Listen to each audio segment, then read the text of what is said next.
Comienzo de los Hechos de los Apóstoles. Mi primer relato, estimado Teófilo, lo dediqué a narrar lo que Jesús hizo y enseñó, desde el comienzo hasta el día en que Dios se lo llevó.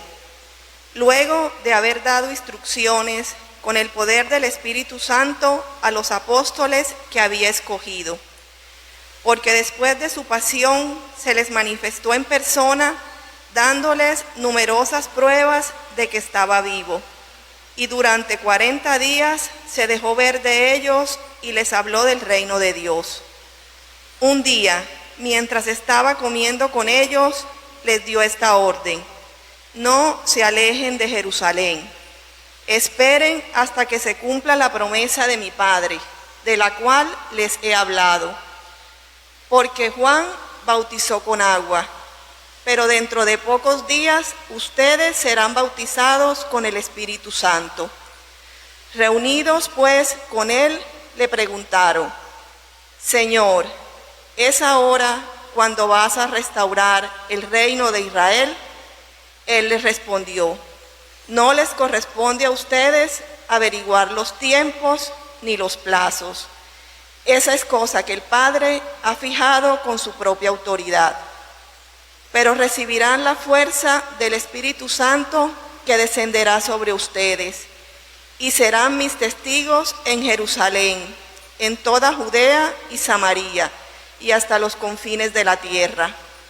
Dicho esto, lo vieron ascender, hasta que una nube lo ocultó a sus ojos. Mientras miraban fijos al cielo, viéndolo irse, se les presentaron dos personajes vestidos de blanco, que les dijeron: Galileos, ¿qué hacen ahí parados mirando al cielo? Este mismo Jesús que los dejó para subir al cielo, volverá de allí de la misma manera que lo vieron irse. Palabra de Dios. El Señor asciende entre aclamaciones. Pueblos todos, batan palmas, aclamen a Dios con gritos de júbilo, porque el Señor es sublime y terrible, emperador de toda la tierra. Dios asciende entre aclamaciones, el Señor al son de trompetas. Toquen para Dios, toquen, toquen para nuestro Rey, toquen. Porque Dios es el Rey del mundo, toquen con maestría. Dios reina sobre las naciones, Dios se sienta en su trono sagrado. Lectura de la carta del apóstol San Pablo a los Efesios. Hermanos, que el Dios de nuestro Señor Jesucristo, el Padre que nos llama a la gloria, les conceda el espíritu de sabiduría y revelación para conocerlo más y más. Que Él mantenga su luz en su corazón, para que puedan apreciar mejor los bienes que esperamos gracias a su llamamiento, la riqueza y esplendor de la herencia que compartirán con los ángeles y el extraordinario poder que Dios despliega en favor de todos los creyentes. Se trata del mismo poder y de la misma fuerza que desplegó al resucitar a Cristo de entre los muertos y darle asiento a su derecha en el cielo, por encima de todos los tronos y grandezas, poderes y autoridades. En una palabra, de todos los seres, llámense como se llamen, en este mundo o en el otro.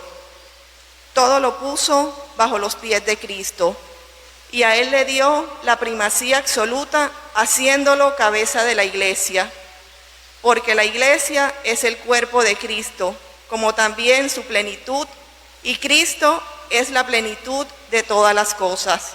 Palabra de Dios.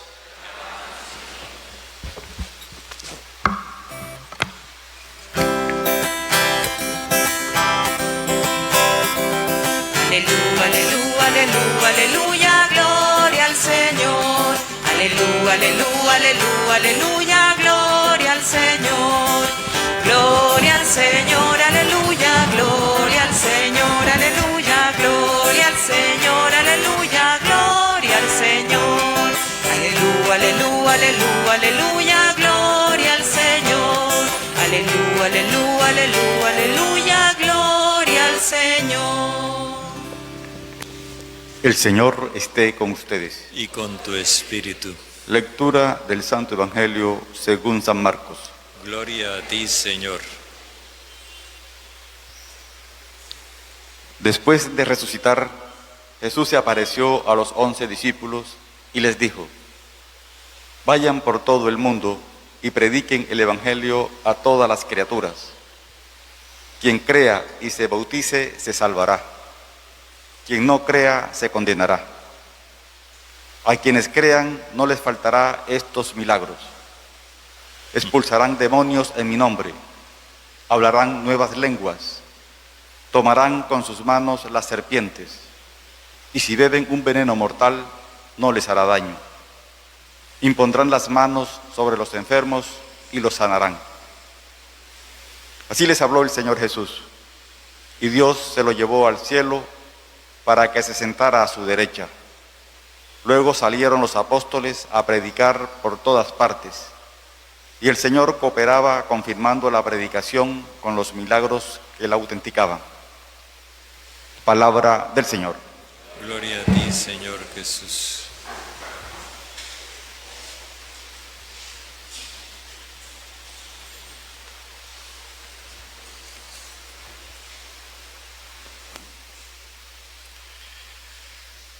Así como cuando celebrábamos la resurrección del Señor y veíamos las apariciones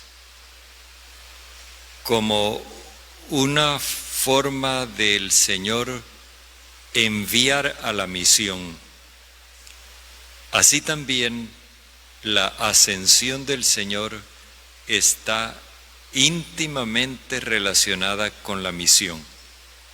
O sea, Jesús no se aparece resucitado para provocar asombro ni pasmo en los discípulos.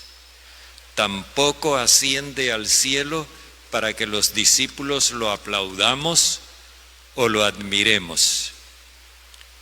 En todo lo que Él hace, siempre hay un impulso para la misión, una razón, un motivo para la misión. Así nos aparece también ahora en las lecturas que acabamos de escuchar y particularmente en el Evangelio donde nos vamos a detener. Una primera cosa que llama la atención es la forma como Jesús envía a la misión. Dice: mientras van por el mundo, anuncien la buena noticia a toda la humanidad. Más exactamente dice: mientras van por todo el mundo, anuncien la buena noticia a toda la humanidad. ¿Esto qué significa? Significa que la misión no es algo distinto a la vida ordinaria. O sea, la misión no consiste en que nosotros primero salimos de las tareas del día y después entonces nos dedicamos un ratico a hacer la misión. No, la misión se cumple en la vida ordinaria. Es decir, nuestra sola manera de vivir ya es cumplimiento de la misión. Si vivimos nuestra fe en las tareas ordinarias, la señora que está preparando la sopa, el señor que se está partiendo la espalda en un trabajo, así sea el trabajo más humilde, está cumpliendo la misión. Porque de lo que se trata es de vivir como cristianos y no de actuar en determinados momentos como cristianos y el resto del tiempo como se nos antoje. Eso es una cuestión que necesitamos asimilar, porque comprender que nuestro mensaje es nuestra propia vida, nuestra manera de vivir, nuestra responsabilidad en el trabajo, nuestra manera de convivir con los demás. Ahí es donde está el cumplimiento de la misión. Captar eso nos lleva a evitar como esa dualidad de que por un lado va la vida cristiana, por el otro va la vida social, por el otro va la vida política, por el otro va la actividad económica y por el otro van las actividades profesionales. No, todo, absolutamente todo está cobijado por nuestra condición de cristianos. Jesús propone dos alternativas: el que crea y el que se resista a creer. El que crea es el que acepte el mensaje, y el mensaje es el mensaje del amor universal de Dios. El que acepte ese mensaje lo expresa, lo profesa públicamente con el bautismo, porque la fe cristiana no es solamente algo interior, es también algo que se expresa visiblemente, y la expresión visible de nuestro compromiso es el bautismo. En el bautismo nos comprometemos a vivir y morir como Jesús. Eso debe provocar de parte de los demás o rechazo o aceptación. Si hay aceptación, eso es la fe. Aceptan nuestro testimonio. Si hay rechazo, eso es la resistencia o la negativa a creer. En el caso de que haya aceptación, entonces se da la salvación. En el caso de que haya rechazo, se da la condenación. Dios no condena, cada uno lo hace. Dios nos ofrece la oportunidad de la salvación, cada uno decide si la hace efectiva o no. Pero hay una cosa que Jesús propone, que son las señales. Lamentablemente aquí la traducción nos trae más bien una interpretación, dice milagros. Y cuando habla de milagros, nosotros entendemos cosas tan extraordinarias que no ocurren todos los días y no ocurren en todas las personas. Pero fijémonos bien, dice él, a los que crean los acompañarán estas señales. La palabra señal es clave porque esa es la palabra que se usaba para referirse a las acciones de Moisés.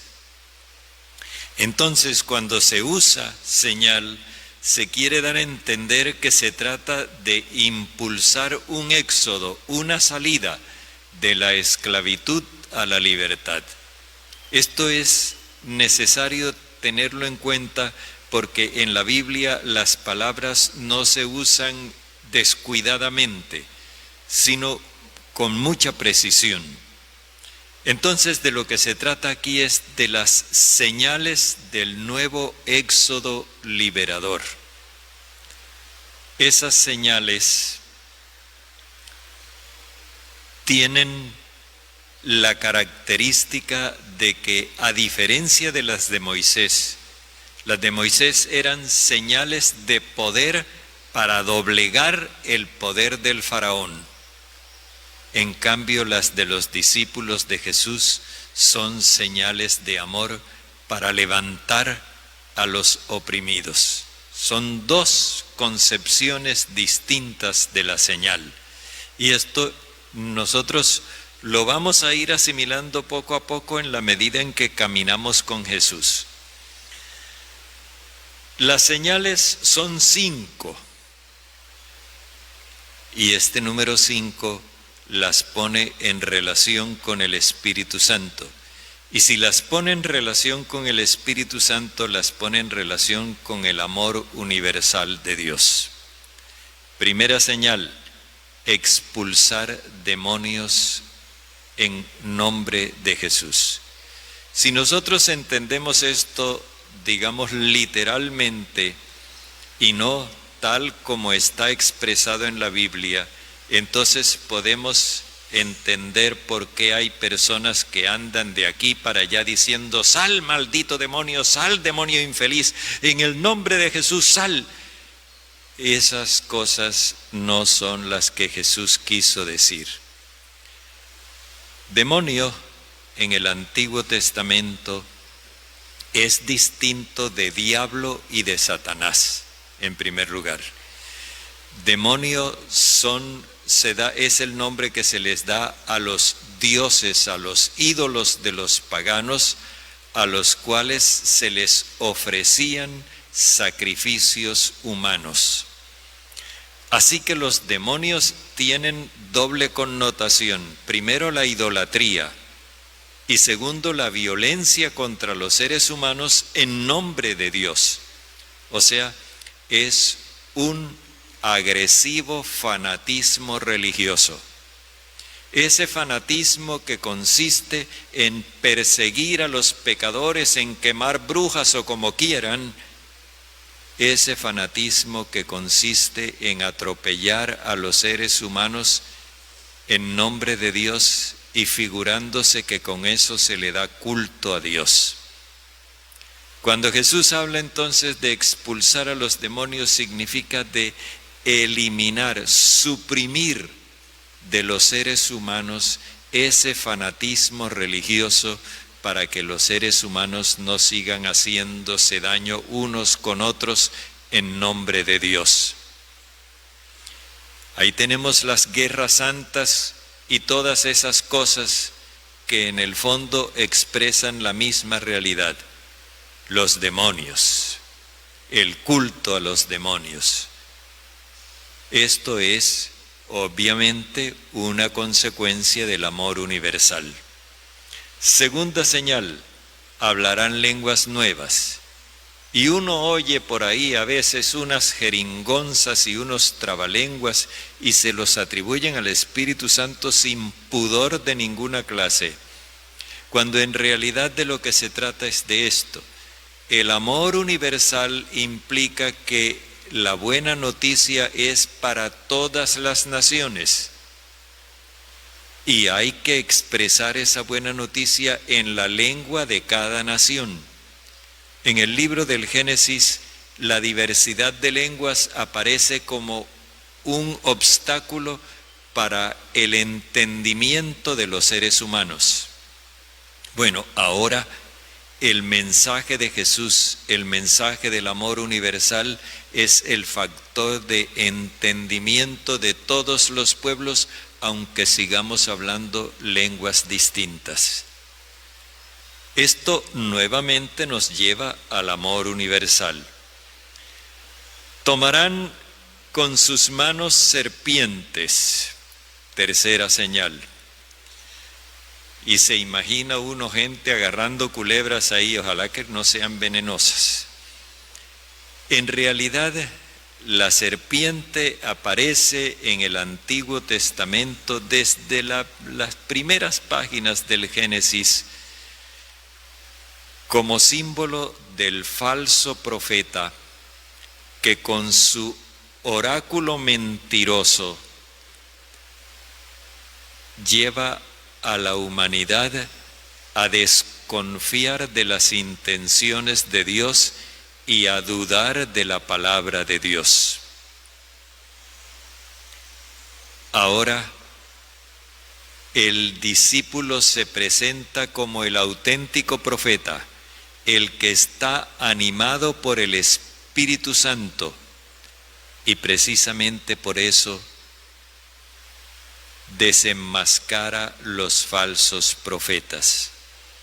Jesús en el Evangelio llama serpientes a los falsarios, a aquellos que con una falsa religiosidad, una falsa piedad y unas afectaciones que delante de los demás pretendían instrumentalizar la religión para dominar a los otros. De eso se trata ese manejo de las serpientes, de poder desenmascarar a esos falsos profetas, a esos falsos hombres religiosos. Si beben un veneno mortal, no les hará daño. Cuarta señal. Y uno se los imagina tomando, ¿qué?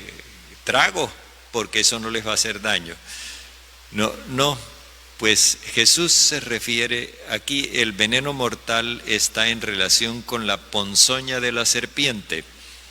Se refiere al hecho de que sus discípulos no caen del cielo, sino que surgen de un pueblo cualquiera, y en ese pueblo hay una educación y una cultura que transmiten unos valores que no siempre son convenientes.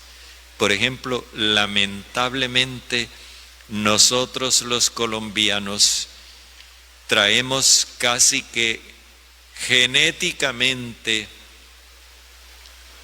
un gen de violencia. Todo lo queremos arreglar a los puñetazos, a los gritos o como sea, pero a violencia. Cuando el discípulo del Señor está animado por el Espíritu Santo, aun cuando ha nacido en un pueblo que tiene esos antivalores, esos valores que deshumanizan, él puede perfectamente evitar que ese veneno que es colectivo le haga daño en su vida, porque el amor universal, digámoslo usando la terminología de moda, lo vacuna contra esos valores falsos. Y por último, dice: impondrán las manos sobre los postrados y se pondrán excelentes. Esto se refiere al hecho de que los últimos de la escala social, que es lo que en el Evangelio de Marcos se llama los postrados, los últimos en la escala social que no tienen ni siquiera aliento para levantar la voz y hacer valer sus derechos, por la acción, por la actividad de los discípulos, las manos, por la actividad de los discípulos, ellos van a tomar conciencia de su dignidad y van a poder alentar sus ansias de libertad y de vida para ir satisfaciendo ese anhelo que es tan humano. Y entonces los que antes se sentían mal se van a sentir excelente. Es eso lo que quiere decir Jesús como señales. Todo esto es la acción que el amor universal de Dios, el Espíritu Santo, despierta en el creyente y lo lleva a realizarlo en el mundo donde convive con los demás. Sin cosas extraordinarias, sino simplemente viviendo esa vocación de dar testimonio del amor universal. Y esto es para todos los que crean. No es para unos particularmente seleccionados que tienen el don de esto o el don de aquello, no. Esto es característico de todo creyente. Una vez que Jesús ha puesto a los discípulos en ese camino, entonces sí, asciende. Su gloria consiste en habernos llevado a la condición de seres que transparentan a Dios. Nosotros no tenemos que aplaudir a Jesús ni alabarlo, porque la gloria que el Padre le da es inmensa y no le hace falta nada. Lo que sí necesitamos es darnos cuenta de cuál es el camino que se sigue para llegar hasta donde Él está, como nos dice el Evangelio, sentado a la derecha de Dios. Ese es un lenguaje también metafórico, porque decir que está sentado a la derecha de Dios, imagínense ustedes uno sentado por toda la eternidad, también debe ser aburrido. No, sentado quiere decir que Él ha quedado establecido como igual a Dios, y eso sí es una condición por toda la eternidad. Cuando hablamos de la ascensión del Señor, estamos usando un lenguaje que es, digámoslo así, aproximado, porque esto es un hecho que nunca se había visto antes. Y para hablar de esto necesitamos usar palabras que más o menos nos sugieran. Se habla también de glorificación, en el sentido de que Jesús, después de haber padecido la difamación que padeció con su muerte en la cruz, el Padre lo glorificó, lo ensalzó. Se habla también de exaltación, para indicar que el que fue llevado hasta la humillación de la cruz, ahora está exaltado por el Padre en la gloria del cielo. Y cuando hablamos de ascensión, estamos hablando de un movimiento de abajo hacia arriba, pero nosotros normalmente pensamos abajo desde la superficie de la tierra. En la Biblia se mira un poquito más abajo, desde la tumba. Recuerdan lo que decimos en el credo, ahora lo vamos a decir, descendió a los infiernos. A los infiernos no quiere decir que fue a hacerle una visita a Satanás y fue a tomarse un tinto con él. No, descendió a los infiernos quiere decir que fue sepultado, que llegó a la región de los muertos, que murió. Y luego ascendió hasta el cielo, es decir, desde el extremo más profundo, la muerte, hasta el extremo opuesto, la vida eterna. Y el Señor sigue acompañándonos para que nosotros realicemos esos signos, esas señales. Está en nuestras manos cumplir la misión, y cumpliendo la misión tenemos la garantía de que vamos directo al cielo. Hagamos profesión de nuestra fe.